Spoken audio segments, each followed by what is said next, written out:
For this review I wanted to see how many games are dedicated to World War I.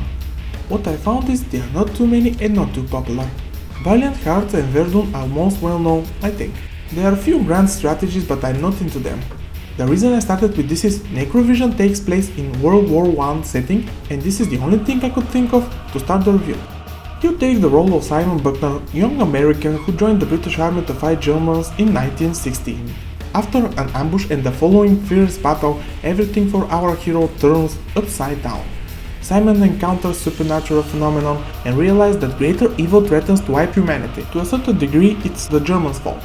They never learn not to play with fire. The story is not bad, it kept me interested through the whole game, but it's not memorable enough. You have to save Earth from Germans, vampires, demons and a whole other bunch of creatures. This evil plan is put together in the depths of Earth. The good thing in the story is you will visit great locations. Let me take a step back and look at the settings. Rebindable keys, HUD and crosshair opacity are a few of the good things in here, but in the sound is missing speech slider. In some places people speak so quietly I can barely hear them. Subtitles help to understand what are they saying, but in some places they are not displayed. In video options you can change a lot of things. Textures for weapons, people, environment. Also you have render quality, dynamic shadows and so on. But even if everything is on max, the game is not a good looker. The developer tried and succeeded in putting enough mechanics in gameplay to differentiate from other FPSs. Not all are entirely original. When you kill enemy in non-traditional way, you are rewarded with adrenaline and fury. Adrenaline is basically bullet time, and later is used for one more thing. The non-traditional ways for killing reminds me of Bulletstorm, but here they are not that creative. Headshots with different weapons, kicking, melee, and so on. When you manage to chain few combos, you gain fury level, which in turn leads to, for the first few levels, electricity coming from you and hitting enemies. For higher level, incinerating them.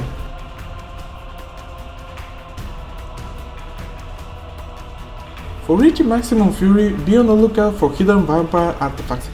Each found increases one level. NecroVision is first-person shooter, and what you do in this type of game? Shooting and blasting enemies, of course. How is the shooting?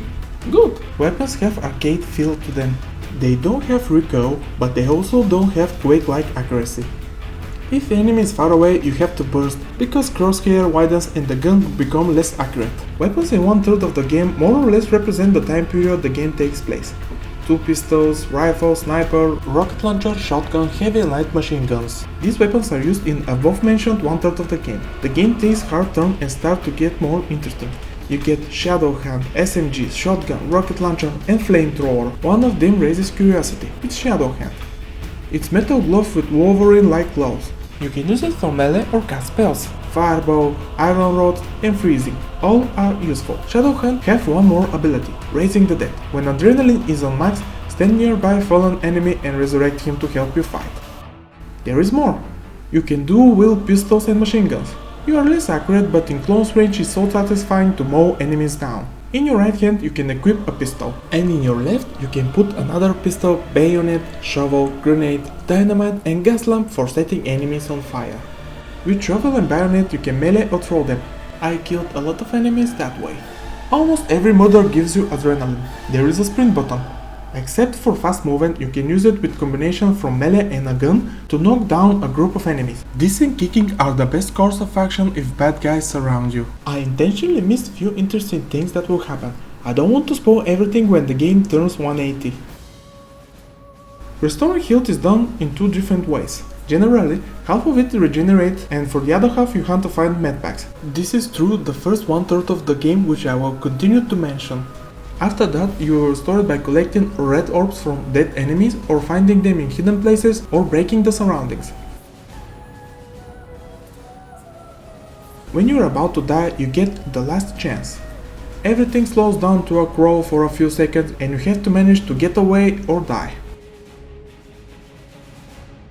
Around the levels we will find also golden chests with golden coins inside them. They restore adrenaline. The level design through the first 1/3 of the game is okay. Trenches, castles, dungeons, all standard stuff. But there is a big but here. When you pass that 1/3, it gets more interesting. Better and wider level design, better atmosphere. Gothic dungeons created from forgotten and vanished civilization, full of strange machines, electricity coming from Tesla coils, dungeons filled with lava, strange railroad leading to some uncharted and dark places deep in the bowels of the earth. Here the creativity of the developer shines. Great level design.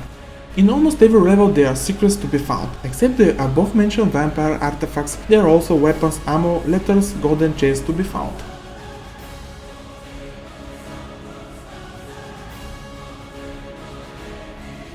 The sound design is not great. As I mentioned in the beginning, some of the voice actors can be barely heard, and this is design flaw, because this is at certain places.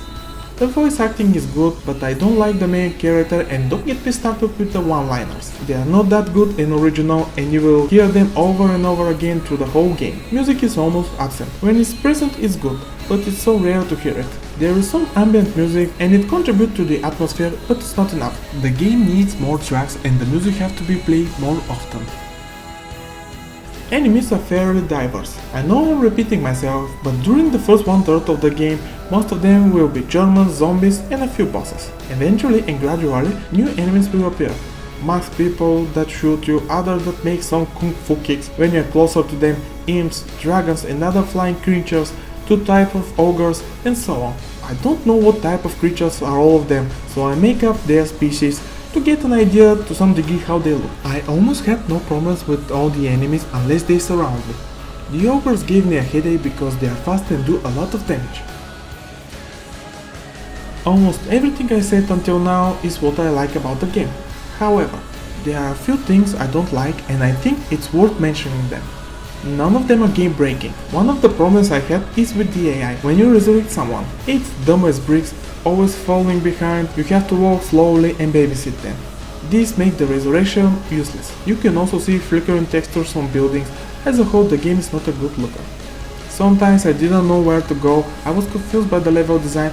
Sometimes I can jump over a fence, others I can't. Not always is clear where to go, but this may be my fault.